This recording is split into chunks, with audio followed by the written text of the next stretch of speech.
Your style is unorthodox, but effective. It is not the art, but the combat that you enjoy. Man, you come right out of a comic book. You are now listening to Black Comics Chat. Black Comics Chat. We are live on Black Comics Chat. Black Comics Chat. Black Comics Chat. We are live on Black Comics Chat.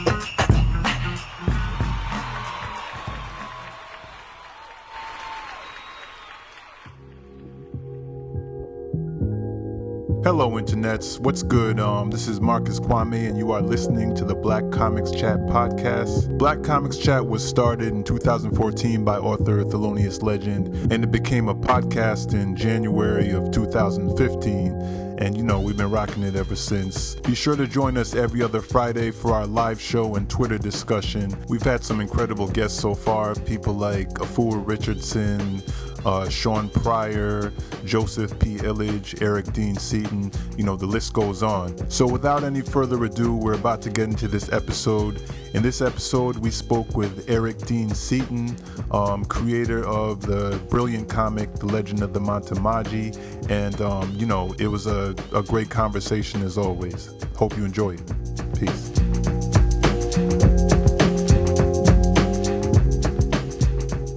All right. No, for real. Let's Are we good? We good? Yes. I can start it? Go. Okay, all right. You're listening to Black Comics Chat. It is Friday. I don't actually know the number of the episode because we haven't numbered the episodes yet. But so I'm going to say this is around 93 that we've been running for a few years. No, I'm playing. This is a few months in. I have with me today the typical Fantastic Four. We've got Marcus Anderson, we got Grace, we got Thelonious Legend, and we are very, very, very honored to have in the virtual studio on the interwebs this fine Friday evening, Mr. Eric Dean Stanton. Thank you for being a part of this, Eric, and for being another three named Black creator. We had Joel Christian Gill about a month ago, so we're trying to rack those up. And yeah, it's an honor to have you on, a kind of lifelong creator of magnificent fictions. Most recently, obviously, The Legend of the Manta-Magi. And it's fantastic. And we're going to get into some really weird questions, so get ready. That's cool. The only thing I would say is that my last name is Seaton. But other than that, this is going to be great. Hold on. I'm firing an intern. Hold on a second. Give me 2 seconds.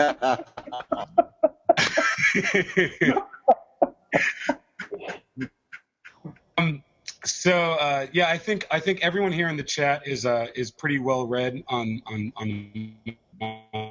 our discussion will be kind of surrounding that.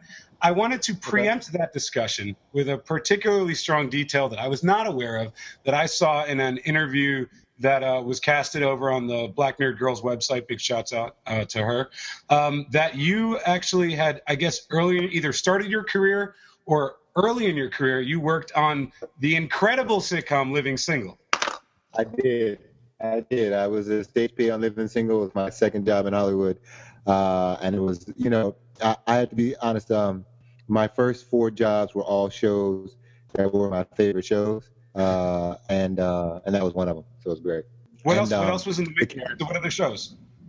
I did an internship when I was in college on the Cosby Show, and I loved LL Cool J. I got to do it in the house, so I was batting 3 for 3, and then and I had known Raven since she was 3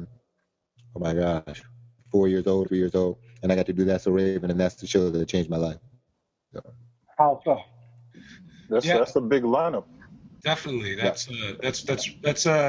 kind of Black sitcom royalty right there. It is, and everybody, and I can honestly say that every one of them were as advertised. They were some of the coolest people you ever want to be around, and still are to this day. I believe that. I was an enormous fan of Living Single, actually. I remember when that came out, I feel like that was out during a cluster of extremely New York City shows. And that was one of them. You also had Martin. You had different kind of cultural swaths of the city. But Living Single was the show that everyone watched and was those were people you actually want to hang out with and chill with. And I was like, wow, that's such a weird detail. And Eric Alexander from Living Single is writing for Concrete Park, which is incredible. Right. She is, and I'll see her tomorrow. We're going to be at a function tomorrow doing a chat on comic books and African, Black comic books and stuff like that. So it'll be fun. She's great too. She's really sweet. She's phenomenal. And you've had a great year, Eric, with the launch of Legend of the Matamaji. I remember when we spoke a little bit over a year ago. We really never talked about expectations, never got into that. But how has the delivery and the feedback from the launch of this phenomenal comic, and if you haven't read it, read it, please.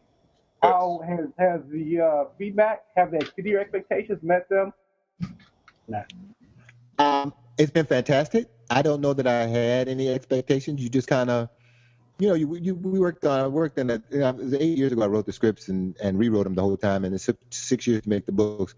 So it's more about, and since I self-published, it's more about the grind and just keeping your nose to the grindstone. And I just remember the one thing it's funny, when I first became a director, I was doing a show called I did That's So Raven, and we did the first scene. And after the first scene, I remember going in the bathroom and I was just sweating, and I was so nervous. And I remember looking in the mirror. Looking in the mirror, and I said, "What am I nervous about? This is exactly what you wanted. Shut up and relax." And I've never been nervous since. And I remember we did all this work. We went to Comic-Con. We had all 3 books, and we sat up there on Wednesday night at the preview night, and we started selling books. And I remember at that moment, I did not have a pitch on how to sell the books. And I remember just going, I've done all this stuff, and I never thought, like, what's your pitch when you're standing in front of people? And we just started to make, just started making the pitch there. And it was that same feeling I had when I went in that bathroom with Raven, where it was like, you're doing this now, just relax and enjoy it. And from that moment on, it was just fun. It was just fun, and it's been fun.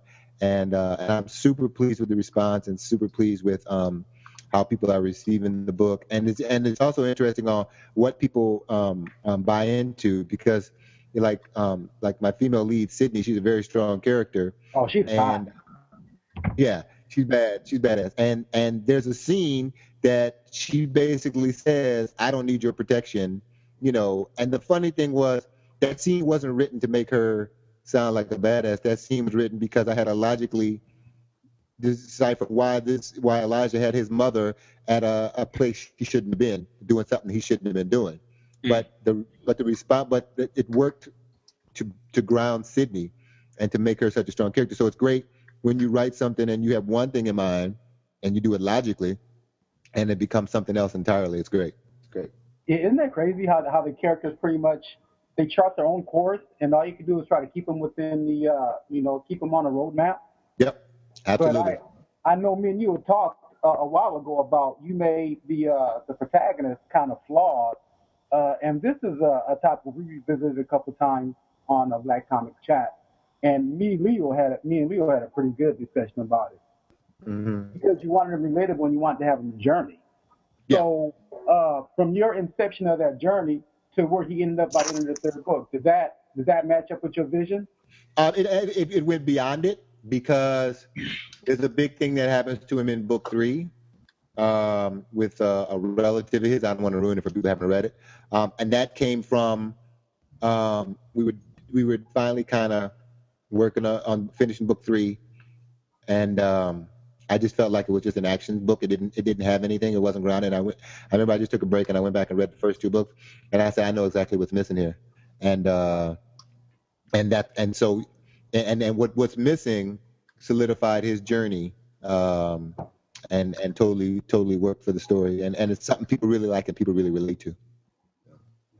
And I just wanted to get my 2 questions out. All right, I'm gonna be quiet now. I want to get mine right at the top, because I know you got a lot to talk about, and the panel has a lot of enthusiasm about having you online. So I'm gonna shut it down.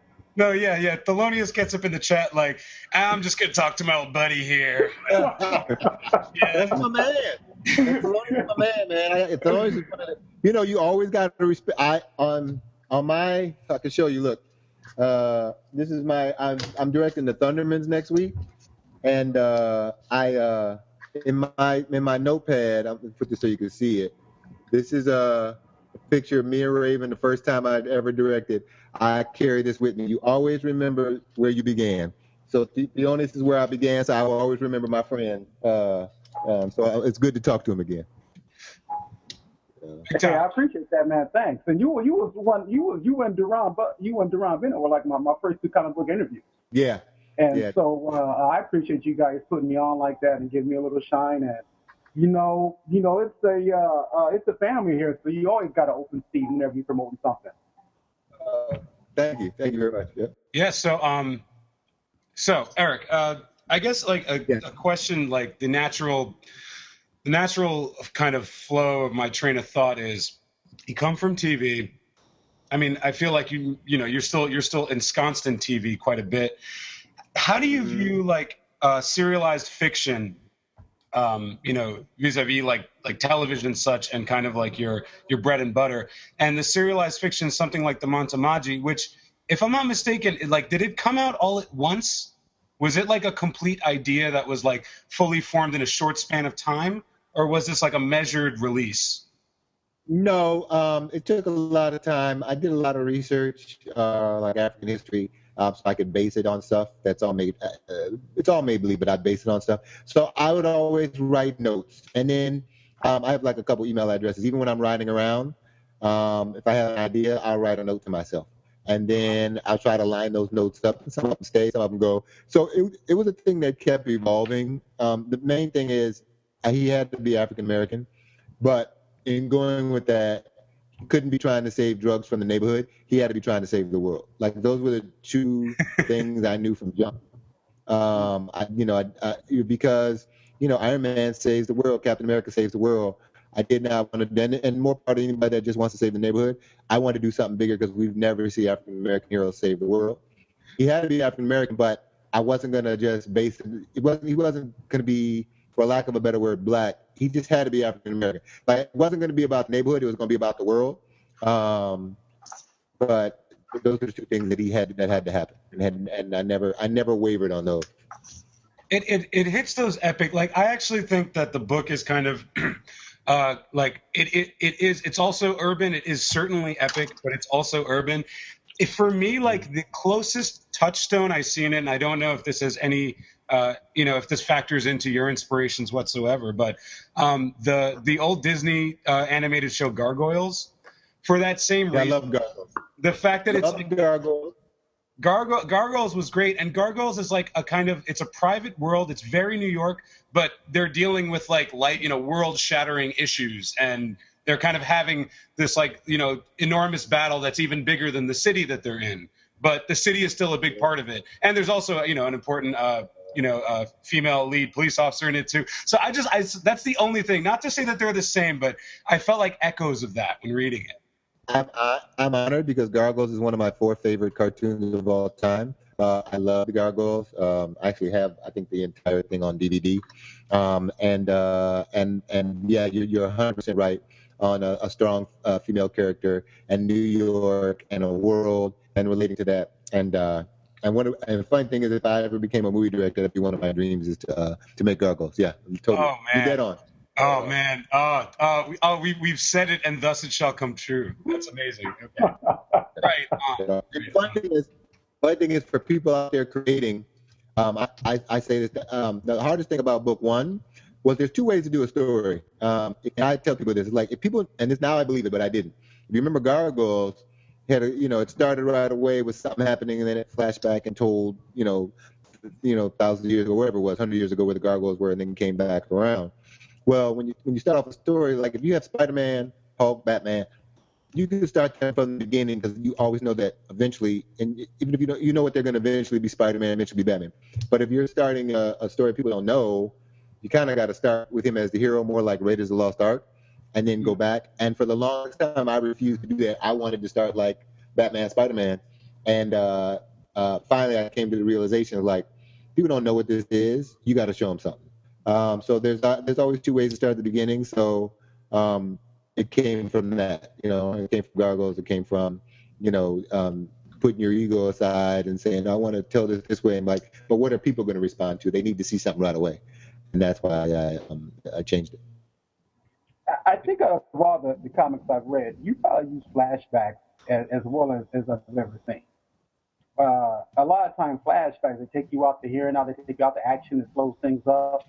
Your flashbacks actually increase the tension.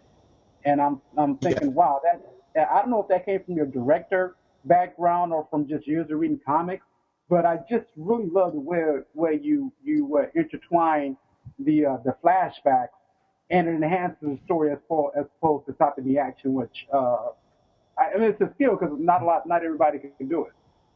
Right.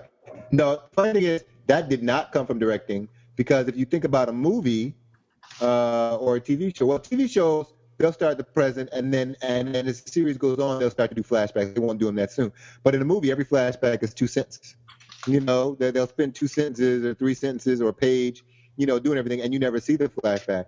So that was pure writing, but I probably put the flair of what you would see if you could go back and, like a mini series, and show the flashback. I put that flair on it. But I don't think the story would have worked without. I don't think the story works without the flashbacks.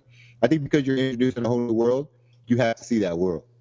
You know. Yeah, I know. Oh, I'm sorry. Go ahead. No, go ahead. Oh no, I was gonna say I really the flow of the flashbacks and like when and where you brought them in, really worked effectively. And I really I liked how you brought everything full circle in book one. You know, from that initial fight scene at towards the end of book one. So no, I really dug that. Well, you know, like not to spoil the book for the people who haven't read it, but I think by book 3, he's actually like using flashbacks as a plot point, and kind of there's like time stuff that happens. So I think that it's like a tool in the story. It's like a central tool. Right. Yeah, and I would love to keep that going as the stories move forward. I think that should always be a part of it. You know, I think that's cool. Yeah, no, and hard to do though. And well, it's sensible too, just like, you know, with the fact that you researched African culture and wanted to kind of, it's, you know, interesting because you did research the African culture. At the same time, you're spinning your entire yarn out of whole cloth. And like, that's kind of intriguing because it's almost like you built into the story, because of the mechanic of, like, you know, the story being a fable that is actually true. You almost like gave yourself your own excuse to make up this like fictional history. You know, it's like this idea the mythology is great. Yeah, indeed. Yeah.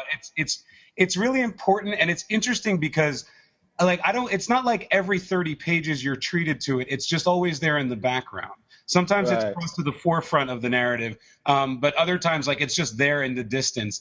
And it has an emotional connection to the main character because it's his, you know, lifeline to his mother are these stories which are actually real and which are actually the reality he's experiencing. So it's very layered and interesting and works really well. Oh, thank you. Yeah, cool. Oh, thank you. As I said, I told the audience a long time ago, book 1 was the hardest one to put in order. Book 2 was great. It was 3. We were working on 3, and that's when I, you know, was still moving stuff around on 1, but it was hard just to get that mix just right. But yeah, that was important, that the flashbacks keep the story moving forward, but then it builds on the mythology, and then so you don't get too much of it too. Like, trying to figure out a way to spread it out. Mm-hmm. So like, I don't know if this is the appropriate time to speak about it, but it's, you know, very recently announced, but there's some web series stuff happening. There's a Montemaggi you can touch. Is that true? We could talk. You could touch him. We can talk all about it. When you see me look to my left, I'm actually looking at effect shots, because all the effect shots are coming in. There's 65 visual effects, but we did a live action short of Legend of Mantamagi. It's the first scene in book 1. It's meant you see everything that you see. That was hot. You see everything in book 1, the first scene. You don't see Noah though, and you don't see Sydney. I couldn't afford to add. It's the only thing I'm always going to miss is that I didn't, for a book that has such strong female characters, that I don't have Sydney in it. But at the same time, it's called Mantamagi, and it shows you what he can do, and it's a full-on 8-minute action sequence. he's fighting 20 of the New World Knights, and it's pretty cool. I mean, we put a lot of effort into it. We shot it in January, and to say how long it is, we're just 20 of the effects have been locked and sent in. There's 65 to go. We'll have them all done by next Friday, and then I will have it either. It's funny. Right before I got on with you guys, I was talking to the post producer. I'll have it either done on the 22nd or the 28th, and then we're going to have a premiere in June. Probably, I'm going to invite you guys, and right now every Tuesday we're showing all the behind the scenes. So you see a lot of the stuff. You see the rocket launch. You see a lot of stuff we had and how we did a lot of stuff. We did the first episode was 4 minutes, and I think this week we're going to do 2 episodes because they're only 2 minutes up until the last one. And you see how we did everything, like all the gun shooting, all the flares were done later in post. So you see people just going like this. The guns that are far away are rubber. The guns that are up close are real guns that shoot shells. It's a trip. It's a trip. Okay. Wow. So I mean, I got to ask, I would imagine that, there's, especially with your background, there's a possible goal of, trying to, use this to pitch a larger project, right? Honestly, it's going to sound crazy. This is done totally to promote the books. Okay. I'm a director by trade, and I direct. So would I love to do it as a live action series or movie or miniseries? Absolutely. But it was really designed to put 6 years of effort into creating a story that I really like, and I want people to just give a shot whether they like it or not. I didn't do it for that, because if that's the case, I just would have shot the short and never did the books. You know what I mean? So it's really done to promote the books. But does it give you a total concept of exactly what a series would look like, or a movie or a web series? Absolutely. Because it's dark, it's gritty, and it's stylized. There's a lot of speed ramping in it. So yeah, it does give you that. But also when you watch it, you could go, oh, that's a pretty. Hopefully, people will go, oh, that's a cool hero. I would like to read the books. What's he about? Like, what's the story about? Like, why does he have these powers and stuff? Yeah. So yeah, absolutely. Well, I asked that because I know that some books translate to film better than others, and I definitely I guess it's kind of a cliche to call something cinematic, but I think there's a genuine cinematic quality to the book. Oh no, thank you, and I thank you, and it's probably true because I've been directed by trade. So I would say this. The one reason I made a graphic novel for a couple of reasons, but one of the main reasons was when I was writing it, I would have 10, 15 page action sequence, and I was like, well, you get a monthly book and it's 22 pages and 12 or 15 of the pages are action, and somebody only has 8 pages to read, they're gonna feel pretty ripped off. So but if it's a 200 page graphic novel, you don't care if there's 15 pages of action or 12 pages of action. You know what I mean? Because there's a whole lot more story going on. So I think the cinematic stuff came from that. And then I would say write how and conform it to the world. Because one of the things I did that surprised people, I didn't realize it, but it's because I came from TV, is when I would get the pages back from the artist, we would make changes. We moved panels around or changed eyes, or he would move things to different pages. Like I was editing it as I went along, because to me, it was not locked until you're ready to go out with it. So that probably is very much a just straight writer, where you write it and you turn it over to the artist and you get the pages back and then that's it. So that probably definitely helps contribute to the cinematic feel of it. Yeah. Well, I mean, I can really appreciate that, because I can see where that would deviate from the normal flow of a comic production. So it doesn't stop comics doing it, though. And Eric is totally right. And, I don't think people say that enough. I feel freaking gypped when I open a comic and it's 28 pages and there's like 20 pages of like splash stuff. And Walt Simonson isn't doing the splash pages. It's like some idiot who's just drawing it out of nowhere. And then I've got like 8 pages of story. And my $4 took me fucking 3.5 minutes. I do hate that. Yep. I don't think people say that enough, and it should be touted. Yeah. Yeah, I agree. Hey, Eric, this has been, it feels like it's been like a whirlwind year for you. You got a Griff Award nomination. You're Speaking Tomorrow. But to me, one of the best things about, The Legend of Matamaji is the mythology. So is there any plans in going back and maybe spinning off a couple, theories about, the mythology, about how some of these people came to be or whatever? I mean, because you could just, it's just rich with potential stories and characters that, to be honest, this mythology is so compelling. I would like to learn more about. I would love to. There is we are working on some new books called Legend. The next series, Legend of Matamaji Bloodline. So I would definitely, which continues on from book 3 and tells some different stories. I would love to spin them off. And the funny thing is, I don't necessarily have to write all of them. I would love for somebody, if they had their pitch and their take and they want to do it, I would love to. But yeah, that was the whole point, was to create something that was 3,000 years ago that had all these stories, because Noah lived on for 3,000 years. He's got a billion stories. Sydney Cornerstone and the Sanctuaries, they got a bunch of stories. Mariah on the Move. When I was speaking of them, because I love that. I mean, I'm just like, we need more of that. And this was when you launched Legend of Maji, it dovetailed almost perfectly with the movement of we need more diverse books, right? Yep. And so you have a section of the internet in a community that's screaming for we need more diverse books, or we need more diverse comic books. And I'm like, we have that. And so once you use your organization to let, cats like, Eric shine, as opposed to begging Marvel and DC to do a Black Panther, 2021 or whenever they're doing it. Mm-hmm. Yeah. Well, I've said this before when people ask me about it. I was like, I grew up reading Black Panther and Cyborg and all these others, and I was like, I'm going to be one of the first people to see Black Panther. But if you want to know how you feel, how African Americans feel, it's the perfect example of what's happening. It's going to be a great movie. It's Marvel. They never do bad movies, and I can't wait to see it. But it'll be the 18th movie that they made. So Yes.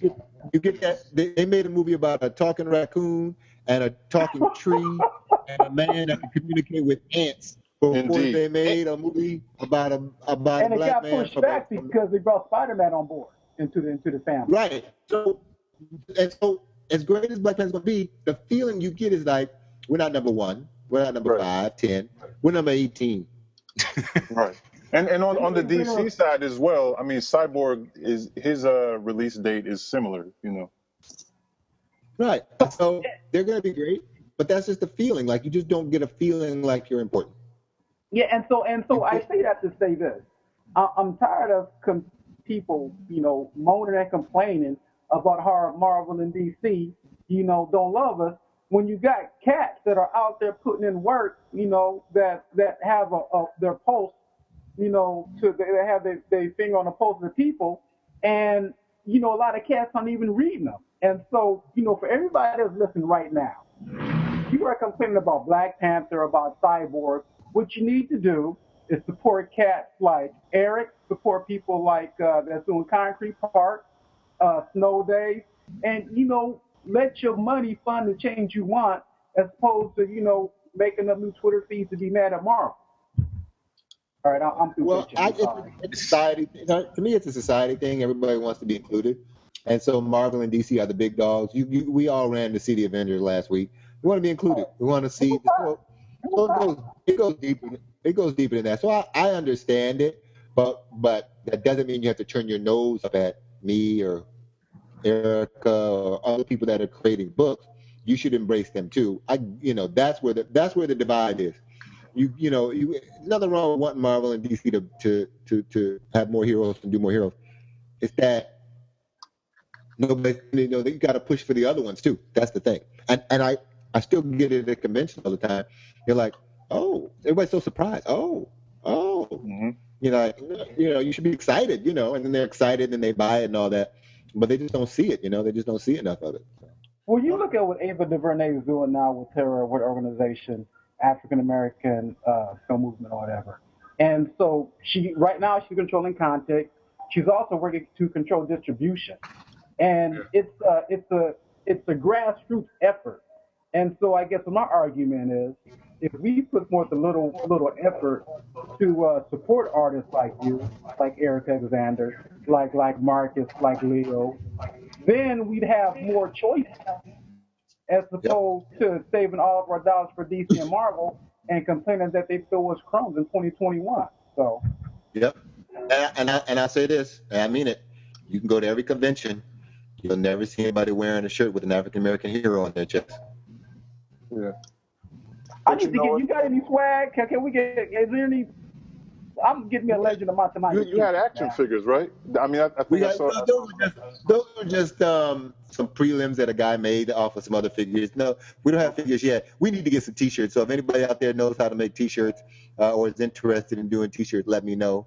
We have posters and stuff. I'll wear the T-shirt everywhere. Yeah. Oh, cool. I definitely want to get some T-shirts. So as soon as I get some, I'll send some to you. But I've been trying to find some cool T-shirts. You know, I mean, they got these sublimation T-shirts that, you know, cover your whole body front and back.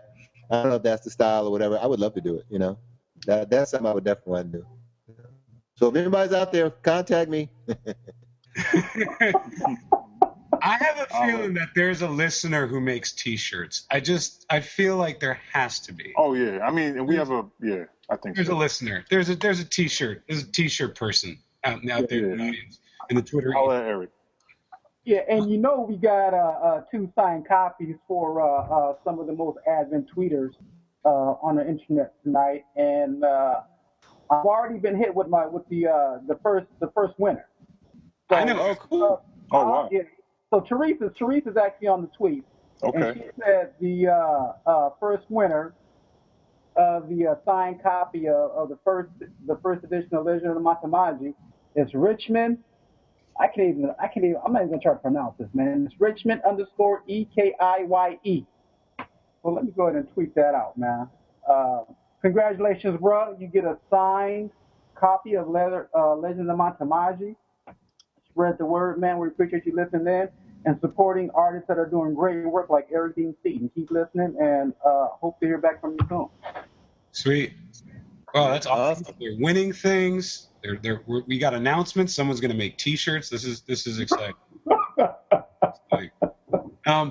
Yeah. So, Eric, I feel like you might have talked a little bit about this in interviews, and especially with all these rumblings about Milestone coming up. But what are some of your comic book touchstones? Like, what do you bring to as a creator now? What do you bring with you from your childhood or from just what you read month to month? Here's the thing. I haven't been reading anything month to month since the book came out. I was before the book came out, but it's so much work with the book and stuff. It's funny. I go to a place called Universal Comics. Cat is the owner. He's a really nice guy.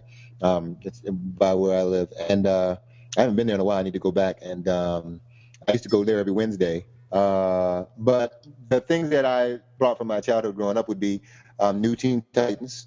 Brother Blood was my favorite villain, which is why Sirac is the cult leader. Anything by Jim Starlin, which Batman the Cult is one of my favorite graphic novels. Same thing, cult leader type of thing. Loved the Fantastic Four growing up when John Byrne, is that how you say his name? John Byrne? Oh, yeah. Loved that. I'm trying to think what else is like real. And then the funny thing is, I didn't really get into Batman until the 90s. I got into Batman when the movie came out. I love Batman. Because the Batman I remember when I was a kid was, the reruns of the corny 60s Batman. Oh, my God. Was that corny? I used to watch I mean, I loved it, but it was corny. You know, I mean, you love it as a kid. It was the only thing that was on. It's him running around carrying that bomb on the boat, on the dock. Oh, the bomb was classic. It's classic. Every other episode. Right, but I love Tim Burton as a director, and when he came out with Batman, I loved Edward Scissorhands. When I was, so when I saw Batman, I loved it, and then I was like, I want to do my own, but you just had that eye, you just say that, it's on your bucket list, you're still in, I hadn't even moved out here yet, still college, it's on my bucket list, but. So I really got into Batman, and that's the cool thing about me getting into Batman in the 90s was all the graphic novels. It was Batman Year One. It was, Dark Knight by Frank Miller. It was The Cult, The Dragon. What was happening when the Batman movie came out? Was that sort of Azazel? What was going on? Sort of Azrael? Yeah. No, he started after. He started after. He was Batman. He was Batman in the second movie. Was it Batman Returns? Yeah, I was just trying to think like what was happening in the back because I was in and out of the series. I was a big Image fanboy. Like when I got into comics, like Image just started, so that was like my heart. Rob Liefeld and all. And Yeah, I was a big fan of that, especially Savage Dragon. oh, I loved the Savage Dragon deeply. That was my. That's still running, right? Hasn't it been running for like 20 years or something? He's a grandfather now or something. I'm pretty sure. Yeah, it's crazy. It's crazy. And were you at that time, Eric? Were you caught in the milestone like period of the original milestone? Every milestone book, and my favorite was actually the Blood Syndicate. Oh, I love it. Yeah. Wi-Fi, brick house, I didn't. third rail. Come on, man. Yeah. The funny need thing to is, collect I that. wasn't a big fan of Icon though. I was actually also not a huge fan of Icon. I loved Hardware. And I liked Rocket. Yeah. I liked Hardware. I liked Static Shock, of course. Yeah. Hardware was my favorite. I thought the art in Hardware looked like no other comic at the time. It was like gritty and dark and like almost like dirty. It just didn't look like anything else on the shelf. I was a huge Hardware fan. No, Dennis Cowan, he was brilliant. The order was Blood Syndicate, Hardware, and then Static, and then Icon. I'm going to be the one sole Icon stand man. That was my joint. Being the Icon. No, Blood Syndicate was my. No, I loved all four of those, but I definitely really got into Icon. I think Blood Syndicate was kind of like the most creative and had some of the most creative superpowers in a comic. Let me ask you guys a question. I'm going to ask you guys a question because this is probably an old question, but I'll ask you a question. You think they made a mistake by not putting it in the same universe as the other heroes? You mean the main DC universe? Yeah. They had the crossover. They had World the crossover years ago.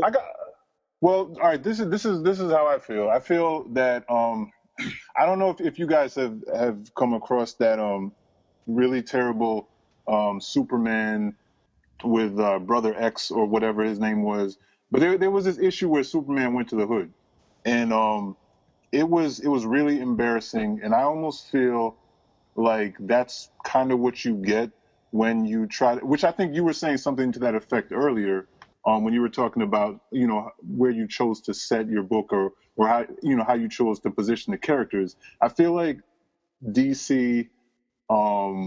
I wouldn't have really trusted them to handle it, especially within the main universe. I feel like the characters would somehow have been given less humanity. It would have been more like cardboard cutouts. I mean, that's just my opinion. They would have been corrupted by in that world. They would all been saying "Sweet Christmas" and. Let's be honest. That's what. Power Man, Luke Cage, and all that was Christmas and all that other stuff too. It wasn't until Brian Michael Bendis redid him and then had him with Jessica Jones and all that, and really gave him some funk. But I love Power Man and Iron Fist. I love that as a combo. But that's black people. We all love karate. We all love karate. So remember the original Kung Fu? Anybody have the Kung Fu comics? Yeah. So, but here's how starving we were for that content. Because every time I got some change, it was Power Man and Iron Fist, Captain America and Falcon. Right. Every time I got some. Well, yeah, I mean, I think that is a relevant point. It's not that because you know what I think a lot of us have it's funny because in Icon there actually was a character that was a parody of Luke Cage. Oh, he was. And I remember Dwayne McDuffie speaking about how he had a love-hate relationship with Luke Cage. I think we all did. That's what I'm saying, and I think that it speaks to that idea of the fact that in a lot of ways we were starved for representation, and that's not to put the characters down because I do have genuine love for like Luke Cage and Storm and a lot of these characters. That being said, there is an element of them being seen through somebody else's eyes, and I think. I guess going back to the question that you raised, Eric. I mean that's how I view it. That I feel like it being in the Dakota universe, I mean, I don't know if sales wise, if I mean, I guess you could pose the question two ways. You could ask if, like, from a business standpoint, if that was the move. But as far as like creatively, I appreciate the fact that they set it in the Dakota universe and that it got to be its own thing. Look. I mean, not to appear conceited, but I have the real answer to Eric's question. The reason that they didn't mix the universes is that Milestone introduced a lot of cultural questions that DC characters, and probably more importantly, mainstream DC writers were not prepared to entangle with. They had characters of color, they had characters of different sexual orientation, they had plenty of Muslim characters, and nobody was really feeling like interacting with any of that, so they just kept it over there and with the barbed wire fence. Yeah. That's probably the answer. Yeah, they were quarantined, weren't they? But I related back to that thing of we want to be included. And I always remember reading those books, loving them, wanting to see those guys included. So I was a victim. I was the same thing that I talk about people do now when they say they want to see, Marvel, DC, why don't they have more black superheroes or Asian superheroes or Hispanic superheroes and stuff. It's that feeling of inclusion. But I now being a creator, I was like, well, look beyond it. As long as you find a good story, it's a good story. Well, see, my thinking was I want to see how some of my favorite characters matched up against the big boys, right? So I wanted to see how Blood Syndicate would do against, like, the Justice League. You know what I mean? And so I want to see them playing for, the championship at the highest level. And so, and also, I think Leo's right. I think they did introduce a lot of things that DC wasn't ready for then, and to be honest, probably isn't ready for now. Maybe not. So I think right. Yeah, I agree. Yeah, I mean, I think aside from the awesome powers, like that was, I think every issue of Blood Syndicate introduced some of those ideas. And actually, what was kind of exciting about it, though, I don't think I was really thinking about it in such a politically expansive way when I read them because I was pretty young. They would like introduce these ideas and have conversations about it and have arguments about it. They'd have arguments about sexual orientation, like within the pages of the comic, which is bizarre. Like nothing else that I read had that in it. Nothing, like virtually nothing. No, I can't think of anything that progressive right now. Am I missing something? I mean, no. I mean, I think now we're finally catching up with that. I mean, when you look at a book like Genius, you know what I mean? Like, Genius was high. Yeah, I would say. But that's the thing is like, if you're talking about like on the big two level, absolutely not. You know what I mean? But now I feel like we do kind of have this explosion of independent creators of color. You know what I mean? And so now I feel like that movement, like we're catching up to where those books might have been back then. We got a question from Brother Richmond. Any plans on producing a line of action figures based on Legend of the Matamaji? I wonder if that's the same guy that's always emailing me, asking me that question. Yes, I would love to. I think he's trying to say he's willing. I give him the answer every time. I would love to. Listen, as I asked about the t-shirts, anybody out there interested in making action figures, email me. Go to the website, get in contact with me. I would love to do action figures. There are no African-American action figures. You realize that. There's also no African-American video games except for the one where you get to punch 50 Cent. I didn't realize that. There's a scant few. Name them. Okay. You have a copy of it. And you have a copy of it. All right, hold on. All right. Okay. Does it count? You can't say NBA 2K. You cannot say NBA. No. No. Okay. Does it count if you can as African American during the character creation menu? Does that count? Wait, say it. No, you know why? You know why? I will say this because I love Mass Effect, but I felt like they really failed by putting the generic guy on the cover of the box. Because for me, Shepard is a black man or a black woman. You know what I mean? But like, even in how they packaged the game, they were sure to put like a classic, white dude on the cover. So I don't even count that. I think they got a bit. But when you drive by the video store and everybody's lined up to get the new game, how many African Americans do you see? African Americans on the line? African Americans lined up or African Americans lined up to buy the game. How many do you see? I see quite a few. I mean, I'm in New York, Yep. but Absolutely. yeah, Absolutely, you do. Absolutely, you do. Yeah, there's no Black Panther game. I'll tell you that. If there's going to be any superhero game, it'd be that, and there is none. Well, they can't even. There might be by the time the movie comes out. They The can't movie even does good. merchandising for a Black Widow. Oh, Yeah, yeah, they didn't yeah. even do it for. Yeah. So I mean, it's not just African Americans that are underrepresented in this type of stuff, but considering we're the largest consumers of this type of stuff, you would think they would be more. I got one. Mark Echo's Getting Up, graffiti action adventure game starring Talib Kweli as the main character. I'll give you that one. That's one though. That's one. That's one. So, wait. The rapper, right? Yeah. Oh my, he's hot, dude. Yeah, he's great. And it's a pretty good game. And No, it was a good game. I played that multiple times. I love his music, but that's my point. He how long has he been rapping? And he's probably been rapping his life, but how long has he been a famous rapper? A couple years, right? No, he's No, I mean, I would say at least he was with Black Star with 15 years.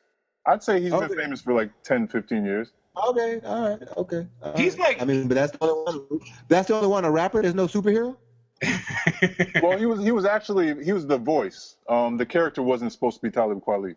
No, it wasn't. But it was. If he. No. But we have a lot of voices. But is he a black character in the video game? Yes. Yeah. Is he the lead? He was. He's the lead character. I mean, that being said, your point still stands because I mean that took us a long time to even remember that one. So dude, I was racking. We going to the ends of the internet to try to prove you wrong. I did play that game though. That was a good game. That actually was a pretty decent. Right. You own it or you played it? Wait a minute. You own it or you played it? I own it and played it. Yeah. Okay. All right. So Eric, what was that nugget you dropped on me that first time we talked about Fat Albert and merchandising? Drop that nugget. Fat Albert, which is probably almost 50 years old, is the oldest, is the highest selling African American merchandising product out there, and it's 40 years old, and they don't make it anymore. That's how far back we are. That's embarrassing. Wow. That's embarrassing. Yeah. Also, I want to have an addendum. The game that Talib Kweli starred in with a black main character is called Mark Echo's Getting Up. So it's got a white man in the title. The white guy in the title. So, yeah, you know what, that balances it out, man. That's I think that's how they got away with it. Well, I think they call that a loophole. Oh man, I'm putting that question out to the tweeps over here because I want to know if there's another one because I can't think. So, Eric, how did you feel about your Glyph Award nomination? That's pretty big. I mean, you've only been on the scene for a year, so that's pretty hot. I'm beyond honored, humbled, and it's one of those things where you hear about it and you just sit there like. And I heard about it when I was on set, so I was just like, oh, cool. Like I remember doing the next scene, just sitting there smiling. I don't know what those actors were talking about because I was just happy, and just smiling. And the weird thing is I can't go to the awards that night. I'm directing. I think it's next weekend. I'm directing the Thundermans, and but I'm so honored to be nominated, and then you get that responsibility. I hope I can live up to this. Hope I can keep it going. Yeah. And also you're on a panel tomorrow. You want to tell us a little bit about that? Yeah, I'm doing a panel tomorrow. Erica hit me up. And it's Erica Alexander hit me up. I know that's your own, bro, but you might have to provide some background. On Erica or the panel or what? Yeah, so Erica Alexander, formerly of Living Single. Sure. Erica Alexander, who played Max on Living Single. Sorry, Erica Alexander. Oh, yeah, so I get you. I'm talking like it's my homegirl. Yes, Erica Alexander, who played Max on Living Single and is a wonderful actress and has a great husband, is Tony Pouyer, and he wrote Eraser, and they have a graphic novel called Concrete Park. Then the second book just came out last Wednesday, 2 days ago, Wednesday. So they invited me to a panel tomorrow talking about African, independent comics and our voice. And I'm excited. And Brandon Easton is going to be honored, who I'm a big fan of now. He's in the Disney Writers Program, and is a really good guy. Like I met him at conventions. It's funny. He came up to me. He said, "We should talk," and I was like, "Okay, I'm talking to anybody." I Yeah, didn't he's know who he been was at the watching the time. home since I've And, seen Paris. yeah, yeah, and so he's a really nice guy. And I forgot who else. I feel bad Talented that I brother. don't have it in. Yeah, very. I Tremendous feel writer. bad that I don't have. Yeah, I feel bad I don't have it in front of me of who the other people are on the panel. So I apologize to them profusely. But it should be fun, and they and they're really good guys. And Brandon, I like Brandon because he's very opinionated, which I like, He is. and very creative at the same time. It is funny because I'm just he's been in this world longer than me, and I'm just getting into it. So I'm just the director, quietly doing his book and just trying real hard, and then he'll say and do some things, and I'm like, well, yeah, if this was the director's medium, that's exactly how I would do it too. But I just feel like I'm a guest. I just feel honored. So it's kind of cool. But he's a really good guy, and Erica and Tony are doing their thing. So it's gonna be fun. I'm excited about it. Yeah, and if you guys don't know Brandon Easton, this is somebody you need to be aware of. Him and Steve Harris did a comic a while ago called Watching Home. Get that joint. That joint is hot. Trust me on that. He's also in the not DC, but Disney Writer Entrepreneur Program or something, entrepreneurship program. And Vixen Varsity has a bio of him. So check out Vixen Varsity. Check out Brandon Easton. Everybody that's going to be on the panel tomorrow is going to be Eric Alexander, who Eric talked about. It's going to be her husband. It's going to be Brandon Easton. It's going to be Shauna Mills. It's going to be Beatty Bynum, and it's going to be Mark Davis. So check that out. Listen to these cats because this is the future, and these are people we need to be supporting. And they all have different. And the cool thing is, the funny thing is, everybody's stories are different. Everybody's books are different, and everybody has a distinct voice. So what the funny thing is, it is kind of like Milestone or whatever revisited, except for everybody's independent. But if people are looking for distinct stories and different things, they're there. They're out there. Yeah. So right now, your boy Jeremy Rayner has put his foot in his mouth a couple times during the promotion of the Avengers. I want to get your opinion on that, Eric. And you have to tell me what he said. What did he say? You talking about the S word, Thelonious? Yeah, I'm talking about the S word. Yeah. Well, he called Black Widow. It was heinous. Yeah. He called. This is an adult program. Oh, SLU. Is it SLU? Yes. Yeah. Right. Oh. Yes. Yeah. Right. Yeah. You know what's messed up, Thelonious? It's like I have a friend of mine who was really like ragging on this. I wasn't really plugged into these whole debates, but I don't know if you guys were aware, but I guess after the first movie came out, there was all this rustling about the fact that the actors weren't getting paid appropriately. Do you remember this whole kind of debacle? Yeah. Yeah, I remember that.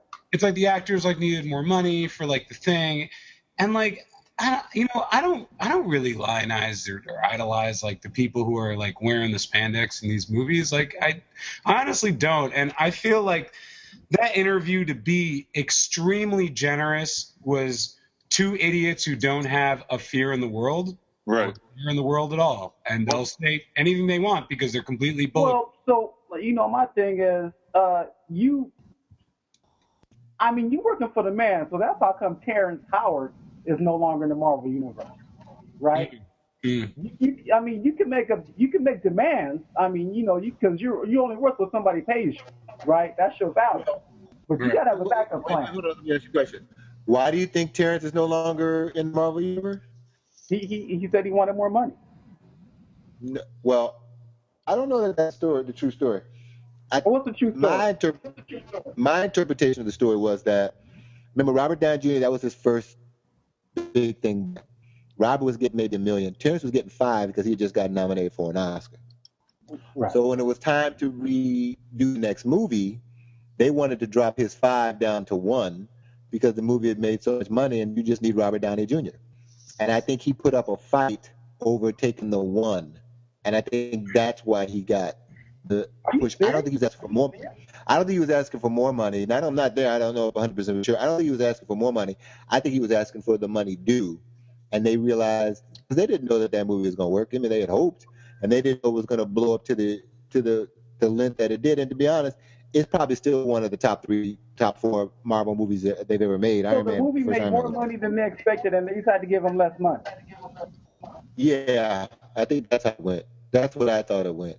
I don't think he went back asking for more. I think he expected to get whatever he had signed his contract for, and they said, "Well, no, we're going to lower it." And I think he said no, and that's why they put him out. Wow, I didn't know that, because you hear what's going on with Monique and her so-called being blackballed by Hollywood, and there's perception is a reality. Well, I got to be honest though. I saw a little bit of that story.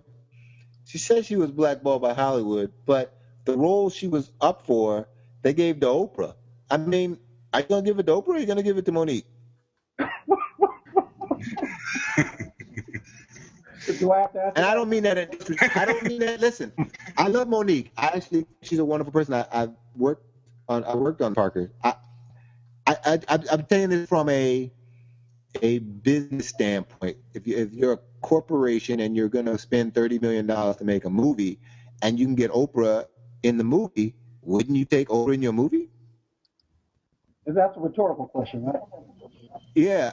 So I think now the difference is I still would have found a spot for Monique in the movie.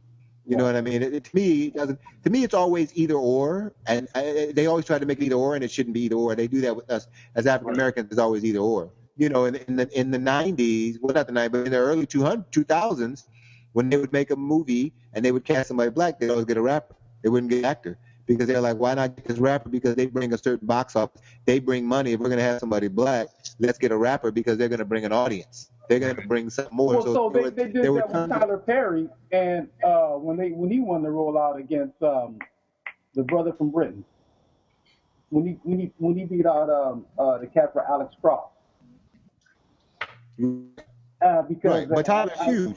But what Tyler did was great. Is Tyler hired a whole bunch of black actors, and so people saw these black actors make money and making movies, and everybody was still going to see them. They weren't all rappers, they weren't all singers. So Tyler did I know his movies are more niche movies, but he did a great service in terms of just people seeing African Americans playing different types of roles and all that. They tried to discredit it by saying it was just Tyler Perry, but you were still seeing, doctors, lawyers. You're still seeing black people kiss, black people having sex, things you weren't seeing in the early 2000s when they would just cast a rapper or a singer in a movie, and they would bring in their box office. And I know tons of friends of mine that are black actors that would get locked out of movies because they would cast a rapper or an actor or a singer that had hardly No. So my question was when Tyler Perry went for the movie Alex Cross, and it's basically the same calculus that you used with Oprah and Monique.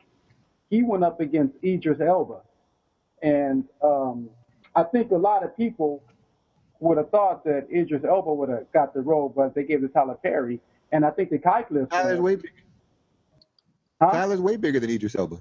Yeah, Tyler's way bigger than Idris Elba. Yeah, so I'm thinking that's what the calculus was, but the math didn't work out that time because the movie didn't do that good. No, I didn't do that good. I've never seen it. I can't say whether it was a good movie or not. I like the director. I know he's very stylized. He did the first Fast and the Furious movie. But yeah, I mean, it all comes down to money. Listen, I honestly tell you this. So your earlier question was, could Mantomaji be a TV show or a movie? Okay, so let's say it's a movie. Name a black actor under the age of 40 that can open a movie that costs more than $50 million. Well, I mean, all right. Can I answer your question with a question? Because I mean, to me, I hear what you're saying, and I think that's a very relevant point. But I mean, I think that's very indicative of everything that's screwed up with. It's like the chicken or the egg. You know what I mean? It's kind of like we haven't Hollywood hasn't necessarily opened things up or positioned some of these black actors who have the ability to open a movie on that level to really be in that spot. I mean, it's to the point where we really only let one big person through at a time. Well, what happened? How it originally happened is Will, Martin, Eddie, who else was big? They all came from TV. Pryor. And they were all leads. Yeah, they were all Denzel. They were all leads on TV shows. When they stopped having black leads on TV shows, when the comedies went away, that's when the black movies. That's when the leading black actor in a movie went away, because they all came from TV and then went on and became huge movie stars. Now that we have so many African Americans on TV, the question I posed in maybe 5 years, you'll be able to say there are some, but right now there isn't any. So what about Michael B. Jordan? Now he did Chronicle, which is extreme. But you know what? Michael is he's a brilliant actor, and he will be the first probably one. And he is under 40, but has he opened a movie that can tell you that you can make him spend $50 million on a movie, and he's the lead, and it's going to make $100 million? No. He will be. He will do his, after Fantastic Four, he has a couple movies lined up where he will be the lead, and if they make $100 million, he will become the first one. But remember, a movie has to make twice what it cost. So if so is that the math that has to make twice as what it's called? Is that the math for being successful? Mm-hmm. That's the math. Which is why all movies starring African Americans all go anywhere from $20 to $50 million at the most, or 40. Now there's one person that can do it, but he's a comedian, and that's Kevin Hart. Oh, that's the one. That's the one. He can't play a superhero. He can't be Mantamaji. No. You know what I mean? So it's unless you make it a comedy. So when it's time for me to make the movie, it's still going to be a studio taking a leap of faith based off you guys supporting the book, based off the fans, based off people seeing the buying the book or seeing the short. It's still going to be a leap of faith based off of, other than when Wesley started Blade, they made Blade because Wesley Snipes said, I want to play Blade. Mm-hmm. And also, I mean, comic movies weren't necessarily what they were at this point. No, and it's a vampire movie, so vampire is the perfect genre, because everybody knows the rules of vampires, and all you need is a 2-minute scene explaining what your vampire rules are going to be. Right. That's it. Twilight. That's it. Just explain your rules. 2 minutes. You explain your rules of vampires, because we all know. Oh, that's I like it. Got a few people we all know. Right. We all know they need blood. And look, and you just decide, can they come out of daylight or not? Is garlic and silver going to kill them or not? And they live forever, and they're going to look good. That's all. You're done. You're done. I just explained. Now all you have to do, I just gave you the rules for the vampire movie. Now when we get off, you guys go write a vampire movie. We got the rules right there. That's it. And then when you get trapped, you don't even have to tell about the church thing. You can just do a scene where they're running, and they run in a church, and the vampire walks in, and he goes, "Yeah, that doesn't work here." And he kills him. You don't even have to even do the church thing. Dropping the rules. I love it. Yes. That's the Vampire Codex. Yeah, exactly. So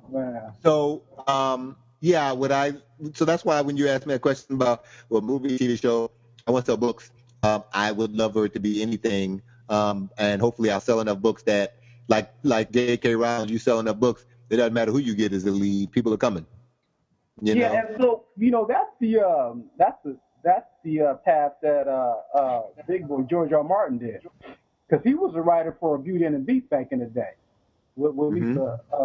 And so he wanted to do movies, but he said the movies he wanted to do, it would cost too much. So that's how they got into writing, Game of Thrones.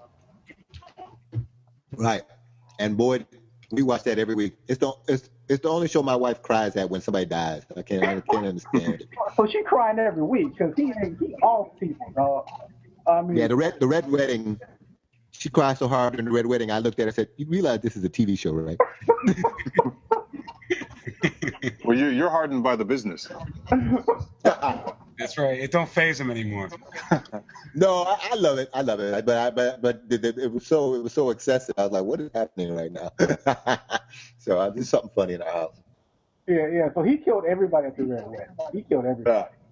That was awesome. So don't get attached to anybody in Game of Thrones. Mm-hmm. Mm-hmm. Yeah. So, yeah. But I I mean, so that, basically that's some real knowledge, man.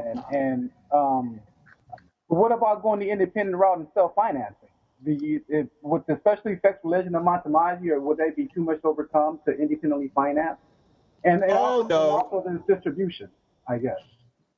Well, distribution, you got to hook up with somebody because they got, there's so many different avenues and all that. I would love to do if somebody wants to put up the money for it. And, the funny thing is, when you get into these big movies, any movie that costs $100 million or more, whatever, they don't necessarily have to cost that much. They have the best craft service. They have all the best extras, all the best everything.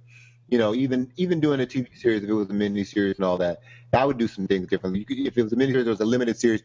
There's ways you save. You write all the episodes first before you start shooting, so you can shoot more than one episode at a time. There's a lot of ways that a lot of shows, like even Daredevil, whoever directed the episode, they did 2 episodes at a time.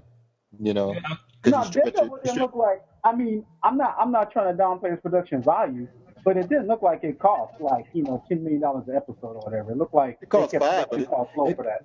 I think it cost $5, but boy, they used that $5 good. Daredevil was really. They did a really good job. Like, they did a really good job. Yeah, they did. So I thought it was an A+ until the final episode. I thought the final episode was a B+. And here's why.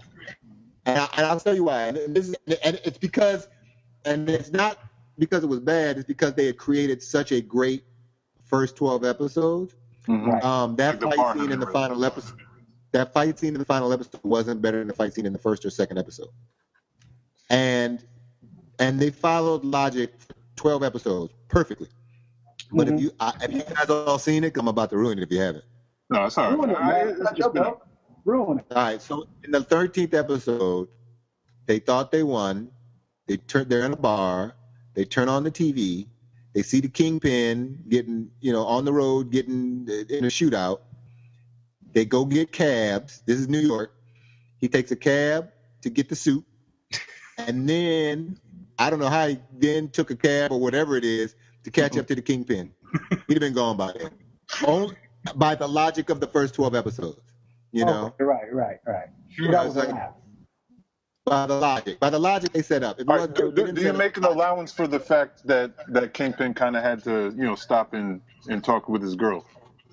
He had to pack. There was a little bit of time, with Vanessa, and Do you buy it if you watched it again? I just want to like it. I'm not gonna lie. No. But listen, it was perfect. If the show was perfect, I'm just saying if you want to follow the logic of what they set up. No, I hear you. Well, I mean, that's a good point too, because a lot of times movies make it look like you can get across New York City in like 2 minutes anyway. So that is a problem that's out there. No, because remember in the 12th episode you saw him chasing a car, jumping off roofs, which was the coolest thing in the world. So if that's the same way he got to where the Kingpin was, Okay, but that's a good point. No, and I'm definitely not even going to argue that. This I guess raises a larger, nerd or geek culture question, which I have is it's interesting because I think as the films have gotten bigger and more ambitious, and even the comics have gotten more ambitious in what they do. Have we lost our ability to suspend disbelief? And I'm not just talking about in the Daredevil example you just gave, but it's like there's like a lot of things where like fans like, and don't get me wrong, there's some things that are so outlandish that they don't need to exist, like that first Fantastic Four movie, but I'm just saying like it's interesting because like I'm always interested in where people draw the line with what they don't they will and won't accept, like in Dark Knight Rises. Like, people had an issue with how did Batman get back to Gotham, but then, we're willing to overlook, like, all the other impossible aspects of Batman. The fact that they didn't even put body armor on Batman until, like, the late 90s, and he was always getting shot at, and he never died. But, I don't know, so I just think it's interesting. I think that I think it's wonderful that this has all become such mainstream entertainment. But I think we still have to buy into whatever the world is that they set up. Yeah. And if you just buy that world, you go for the ride. You know what I mean? You can break all this stuff down and find something wrong with everything.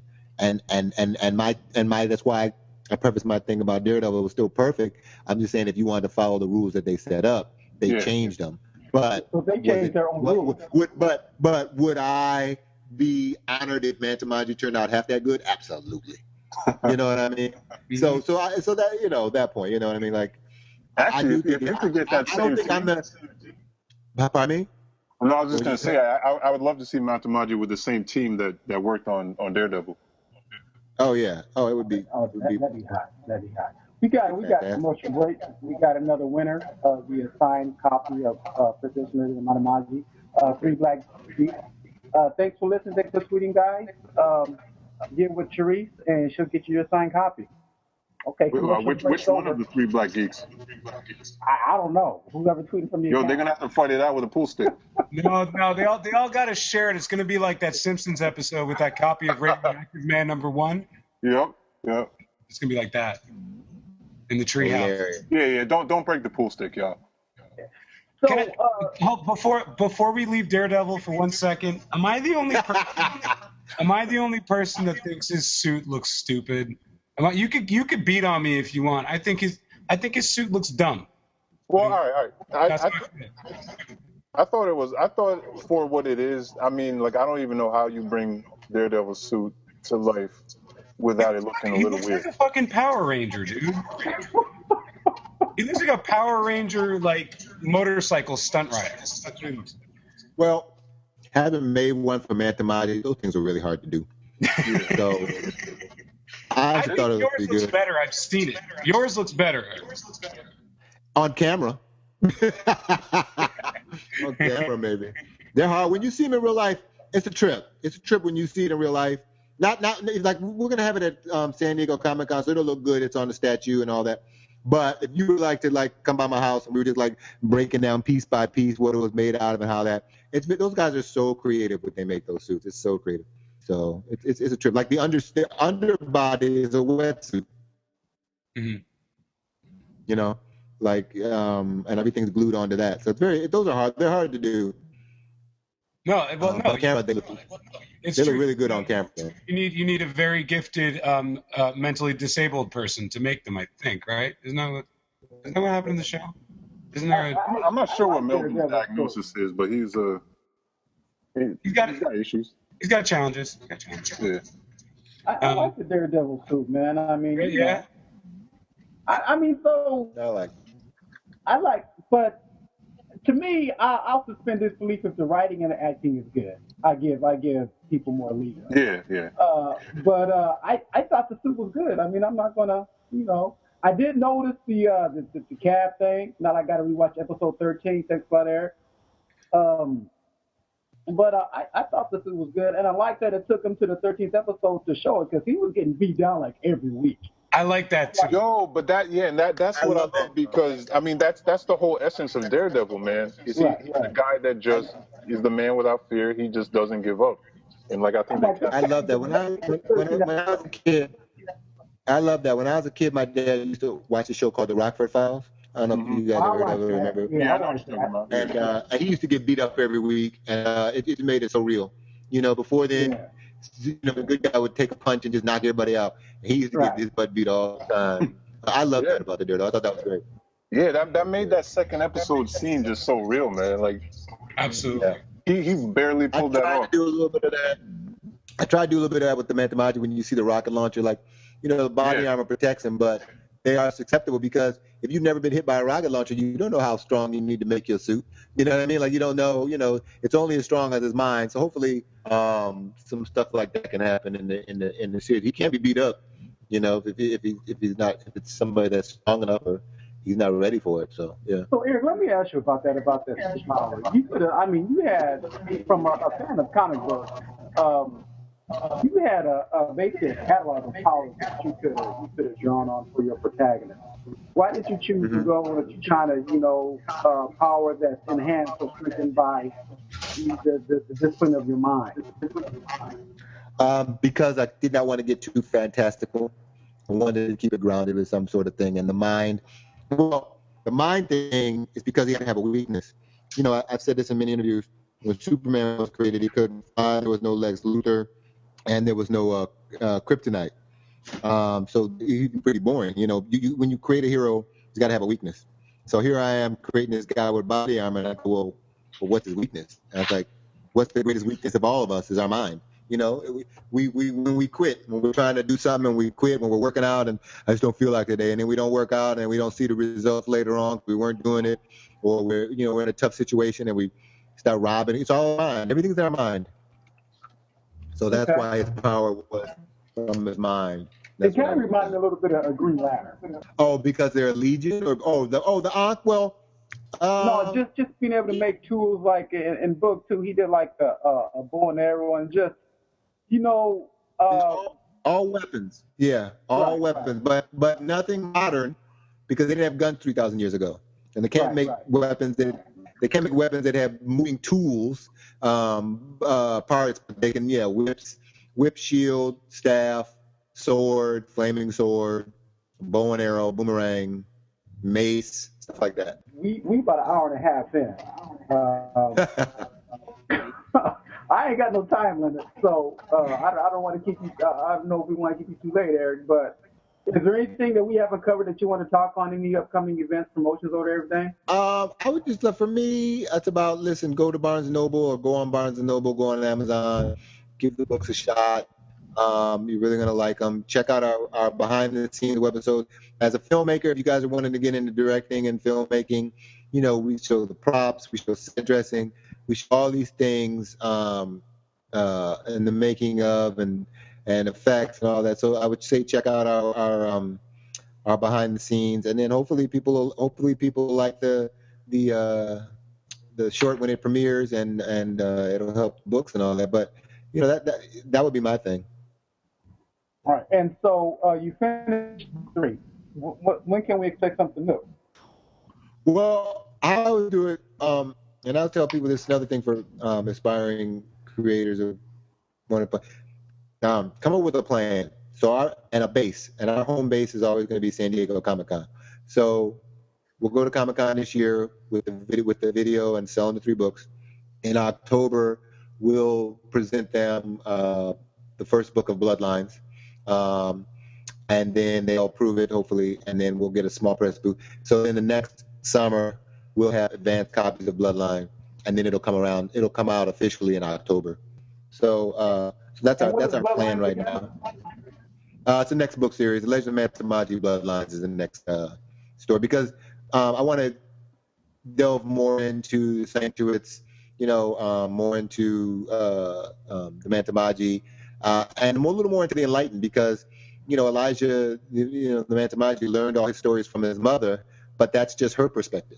What if the Enlightened created somebody before the Matamaji and Sanctuates, which they did, and didn't go so well? That's what I was asking for at the beginning of the show. Right. Right. So you could the subtext of that could be the legend of the Matamaji. Yeah.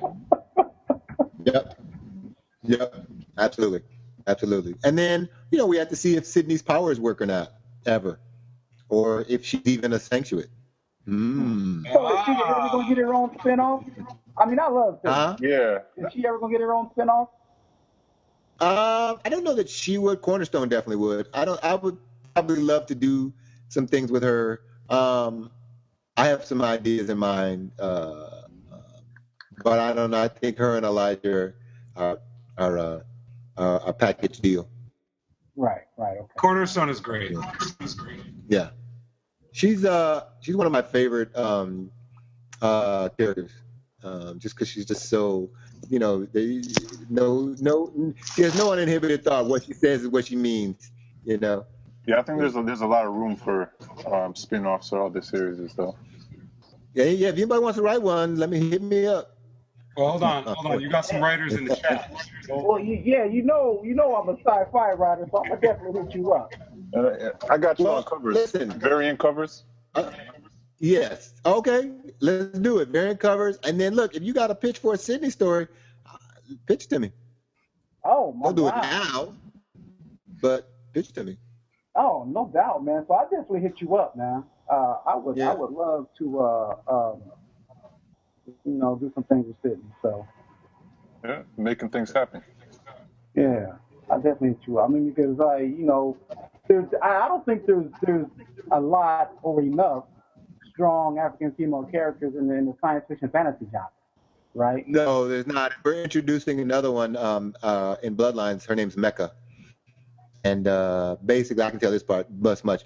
So when the Sanctuits decided that they were going to carry on the fight, remember they had more than just power of, the biopowers from their hands. They had, more magical type stuff. Well, Mecca is from the other side of the Sanctuits, the more magical side. Eric, so, guys, before we break, somebody on Twitter was asking where the panel is again. Can we enlighten Derpy Girl New York? I'm not calling her that. That's her Twitter name. Was the panel tomorrow? Yes. The panel tomorrow? Mm-hmm. Oh, hold on, let me look it up. It's okay, it's coming up right now. I'm sorry. Give me 1 second. And the same thing I would do with Sydney, man, would probably be like what Marvel's doing with the Netflix series, kind of street level heroes, kind of like what Daredevil did, what they're going to do on stage. Neighborhood type stuff, man. I think that's where her heart is, from my perspective. I mean, she has a social conscience, and I would definitely go along that line with her if I was going to write something. Do you think? So, oh, go ahead. No, I was going to ask if Sydney definitely stays a cop after all that. That's her dilemma in the next Bloodline book. She doesn't feel that she is helpful enough because her powers don't work, and she doesn't know whether she should be a cop. But some of the heroic things you see her do, she's a cop through and through. Smart, she's quick. She can decipher things. Remember, he's an ex-lawyer. Well, he's not ex-lawyer. He's a district attorney, and Cornerstone and them, they were hiding out. So she's the only one that can, when it's time to decipher the mystery, she's the most qualified to do that. Right. She's the one that's gonna. She's super competent, man. Yeah. No, she's badass. When all that stuff goes down, and they're like, well, we got this, we got that, we got this, we got that. She's the one that's gonna be like, that doesn't track. It needs to be this, it needs to be that, and this must lead to this. She's the only one that can figure that out. So she is the center of all of it, really. And you don't feel like it in the beginning, but you'll feel like it in Bloodline. Most vulnerable because she's still human. Her powers aren't working. But the center of it in terms of, she's a cop. She's a detective, actually. That's her job. Right. Tomorrow, it is at 3471 South La Brea, and it's called Manifest Justice. They have a comic drawing workshop from 3 to 4, and our panel is from 4:30 to 5:30. A Coloring the Future panel discussion with graphic novels and comic artists of color. And you were just in Chicago, weren't you, Eric? Y'all love Chicago. We did Chicago, and I'll say this to all creators out there. Every time we go places, because every time we go, it's different. We did the LA Book Festival, and we were by the kids section, and we sold the kids all day. And when we were in Chicago, it was 50-50 black and white. And we, because Chicago's the inner city, we were South Side, and sold out of the books by Saturday night. And I missed you, man. Oh, you were there? Yeah, that's where I live. Why didn't you come through? Man, so my daughter had a track meet, and I I understand. Yeah. Yeah, you get father points. Yeah, okay. And she thinks she got some speed, so I go there and cheer, embarrass her,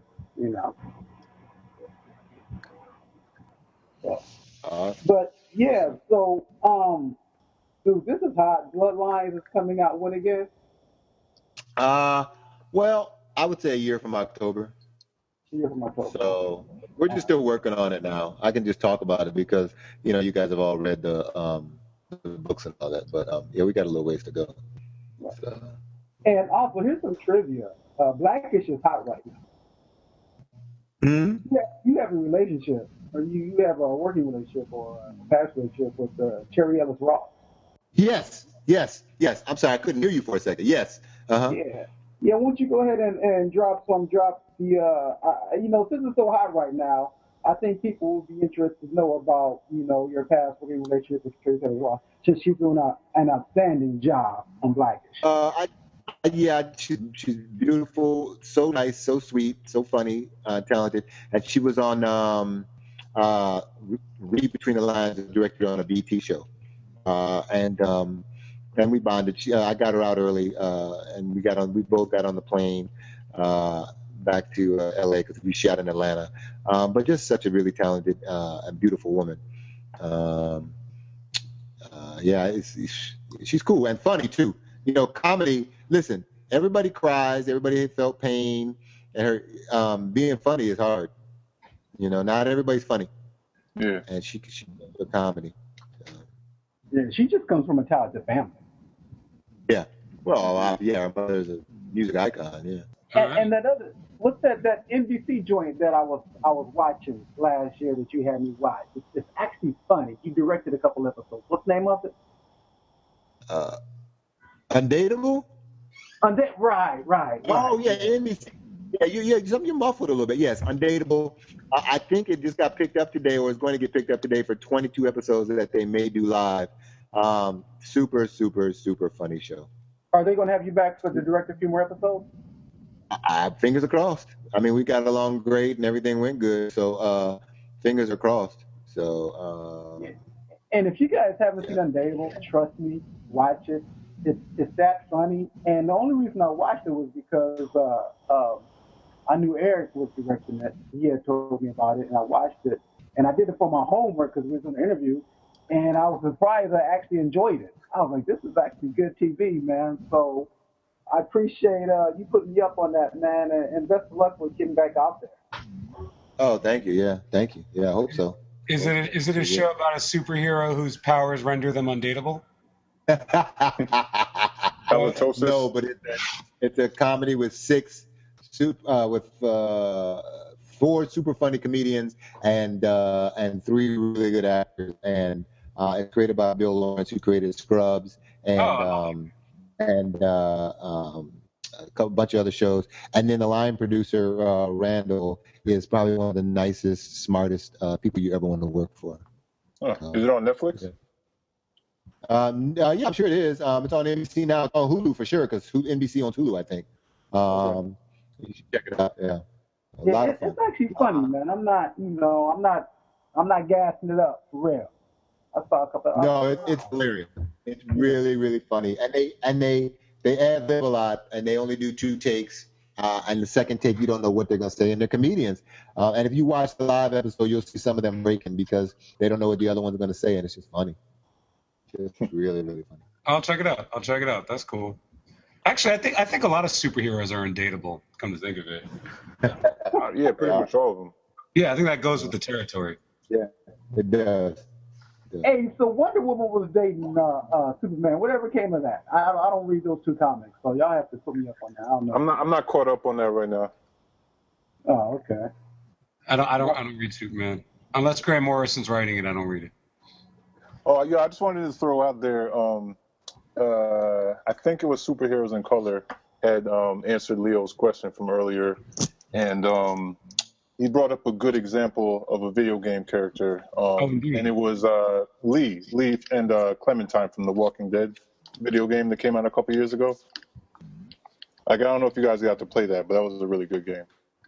Yeah, no, and I mean, and that's a character that's kind of just, I mean, couched in uncertainty and fear because they're African Americans in a zombie story. That's a strange place to be. Cool. Yeah, that's true. I haven't played the Telltale Walking Dead, but it was good. I mean, you know what? It's interesting because I mean, it was a rare game that I think really got you into it emotionally in a way that, like, doesn't really happen a lot. Like, especially with the little girl and everything, you're really kind of along for the ride. Isn't it weird that there is this trope about African Americans not being able to survive through a horror story when in Night of the Living we survive through America. What? We survive America, yeah, and we can't live through a yeah, like the killer's gonna get you. But like in Night of the Living Dead, the black character is the hero and he does survive. Right? And that was in the 60s. Yeah. Right, but it's interesting, and the way that that was one death that I wasn't mad at, because the way it happened to me was such an indictment of this country. You know what I mean? Like, he did survive a zombie apocalypse, and then he was taken down by this militia. Right. You know? Right. That's what got him. That's what got him. I mean, that's really what we're talking about right now. But I mean, you know, I'm not going to necessarily open that whole can of worms right now. But So I just read everything I need to know about zombies I learned in kindergarten, which is a post-apocalyptic dystopian zombie joint. And the protagonist is a fourth grade black girl, and she's like in charge of all these kindergartners who miraculously didn't get eat. And dude, oh my God, that joint was a nail biter. And it was just so weird reading people of color in a zombie space, because that don't usually happen. You know, because the black guy on the Walking Dead got they got the rotating window. yeah. Yep. There's a quarter. There's like one on, one off. They tried to fake you out for a little while, but then they took them all out this season. Did they take them all out this season? I mean, not all of them. I mean, but yeah, like, you know, for a second I was like, oh, you know, the roster's getting kind of big, and then Tyrese went, and then you know, spoilers. Then Noah went, and then I think Bob. They took out all of them. Yeah, they got rid of everybody from The Wire, except for brother what's his name? Brother the Gabriel. priest. Yeah, so the priest was I think he's the only brother left. Yeah. No, well, Morgan is back. See, they were clearing. Oh, yeah, okay, Morgan is back. Right. And they, you know, they better not ever touch Morgan. I was saying it's like they can't have too many at once. They gotta clear them out, make some space, bring a couple in. You know, you always gotta have. Women are doing okay. I mean, for now. That's good. Right. So, Eric, have you seen Avengers: Age of Ultron? Do you have any thoughts on it? Well, I haven't seen it. I did. I liked it. I didn't like it as much as the first one. I love Josh Whedon now, so I don't know why people bothering him. It's so funny how he took everybody by surprise with the first one, and then the second one they're trying to hate on him. Like, what? Like, you know, it's so weird. I didn't like it as much only because I think they did what you're supposed to do with the sequel. You take all the best stuff of the first one and you enhance it. But I think maybe the first one was good enough. I don't know. Agreed. I don't know. I think I need to go see it again. I need to go see it again. But I mean, it's weird because Josh Whedon is probably one of my favorite, you know, those creator type of people. But I just didn't love it as much as the first one. You know, I don't know what that was. Maybe because I saw it on a Sunday. You know, sometimes you're so hyped for something, and then you see it with an audience. I saw it on a Sunday matinee, and it was a pretty dry audience. Sometimes that's it too. You know, because I had seen some clips. With when Captain America breaks some. They're out chopping wood, and he breaks some chopping wood, and I saw it with a Comic-Con type of audience, and they went crazy at that moment. And then when it happened in the movie, nobody did anything. You know, nobody in the audience did anything. So that could be it too. You know. So, what's your favorite out of all the Marvel movies in the last decade? What was your favorite one? Do you have one? Avengers. Oh no, I'm sorry. Captain America: Winter Soldier. Yeah, okay, that was mine. Yeah, that's a good choice. Yeah. Yeah. So I had to be my top one, and then Avengers, and probably even the first Iron Man. Yep. I think we're at the same order. Yep. And I think to me the best part about Iron Man was when he's tinkering and he's in his garage. I just love that, you know, that science aspect of it when he's trying to build the suit. Oh yeah. Yep. I agree. I'm gonna definitely go see it. I can't see it this weekend. You know, it's Mother's Day this weekend, so can't take the wife to see Avengers. Right. Yeah, especially because Black Widow can't have children. That'd just be a bad choice, right? No, so it's just a bad weekend, man. So I'm gonna go see it next weekend. But I've been hearing mixed reviews about it. I heard people say it's good, it's not great.